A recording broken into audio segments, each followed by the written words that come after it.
আসসালামু আলাইকুম everyone, welcome to another blog. তো এই ব্লগে আমরা যাচ্ছি আমাদের গ্রামটা ঘুরে দেখতে।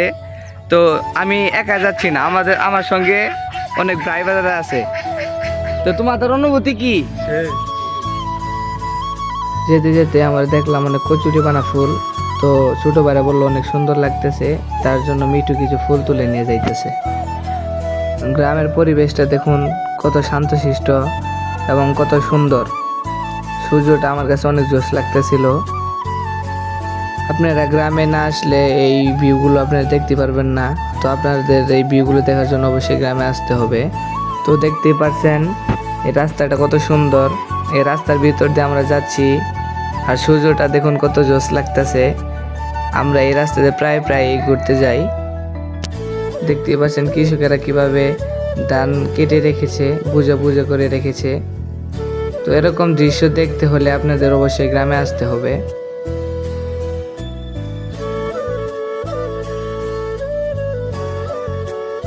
তো আপনারা তো দেখতেই পাচ্ছেন কৃষক চাচারা ধান প্রায় কেটেই ফেলেছে, অর্ধেক গড়ে তোলা শেষ।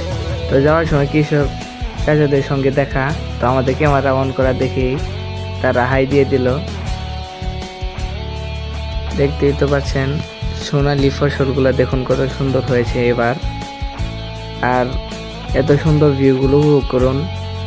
তো আমরা বিকেল বের হয়েছিলাম যেন সূর্যটা দেখা যায়। আজকে সূর্যটা অনেক জোর ছিল, এই সূর্যের কারণে আমাদের বিকেলে বের হওয়া।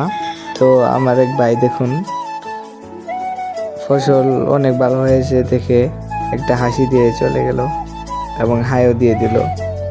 তো আপনারা ভিডিওটি শেষ পর্যন্ত দেখতে থাকুন। তো আমরা যাব ওই সামনের গাছগুলো দেখতে পাচ্ছেন ওইখানে। তো এই যে আমাদের দলবল, আমরা সবাই একসঙ্গে যাচ্ছি। তো আপনারা সবাই দেখতে থাকুন। তো আমরা আমাদের গন্তব্যে চলে আসছি। এই রাস্তায় আমরা প্রায় এসে থাকি, অনেক সুন্দর লাগে। দুই পাশে গাছ, মাঝখানে রাস্তা। তো এখানে অনেকে আসে দূর থেকে ছবি উঠতে। তো আমরাও আজকে বিকেলে চলে আসলাম। হ্যালো গাইস, তো আমাদের ব্লগ এই পর্যন্তই। তো আমাদের গ্রামের পরিবেশটা আপনাদের কাছে কেমন লাগছে আপনারা অবশ্যই কমেন্টে বলে যাবেন, এবং আমাদের চ্যানেলটাকে সাবস্ক্রাইব করে আমাদের পাশে থাকবেন। আল্লাহ হাফেজ।